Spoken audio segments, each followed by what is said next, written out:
and a fine holiday weekend before Christmas to you. Oh, do we have so much to talk about. What's that? All right, you go first? Okay, I think I will. Jim Harbaugh. Jim Harbaugh, you are killing me. I bet you can't wait to get to Ann Arbor now, huh? Question is, after last night, you think U of M still wants you? Oh, man. 28-7 over San Diego at halftime.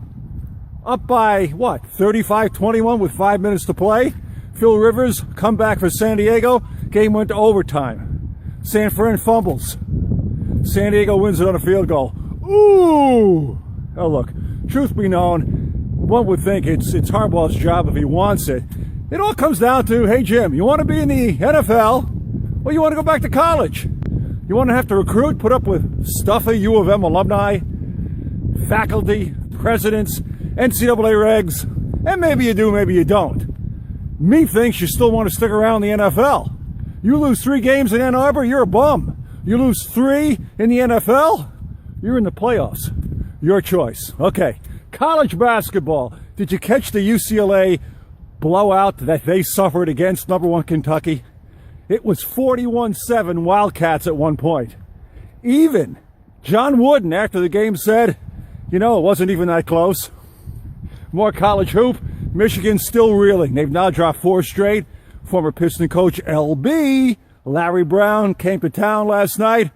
And SMU beat U of M. I guess they still are not getting over those 2 losses to a couple of D5 schools. And you talk about bad losses. Tommy Izzo, what are you doing?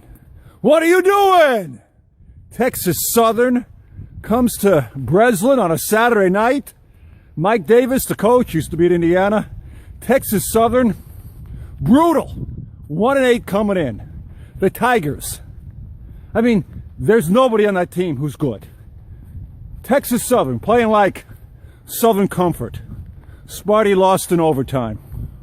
My buddy in Detroit, Mark Wilson, said, who's a big Sparty guy, can't remember a worse Spartan loss in a long, long time. Okay, basketball. Pistons continue to lose. What are they, 5-22? Stan Van Gogh continues to paint a very ugly canvas at the Palace. He's taken the owner's money. And so is Phil Jackson at Madison Square. $12 million for a 5-24 Knick outfit.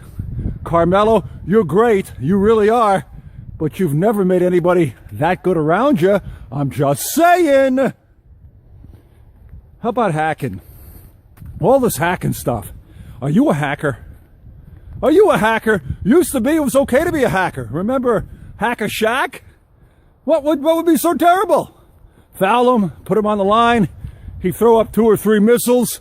Life would go on. Today, you hack and you shut down an entire movie. I mean, this whole hacking thing, it's more leakier than a Sony executive's computer. All right, Lions football, they have clinched a playoff spot. And lo and behold, if they can go into Chicago today and beat the unfinished Cutler Bears while Green Bay somehow loses at Tampa, the Lions will win the division for the first time since 1993. What's the world coming to, huh? And that would make next week's game at Green Bay Moody Tooty Rudy. Doesn't matter. Got to give it up to JC. Jim Caldwell shows up, shuts up, don't even know he's on the sideline. He's 10-4. Give it up for Jim Caldwell, okay? All right then. And finally, MLB is waiting for Max Scherzer. Where will the right-hander sign? Where will his agent, Steve Boris, allow him to sign? I was fortunate. I was lucky enough to run into Max the other day at the local Denny's. No, really.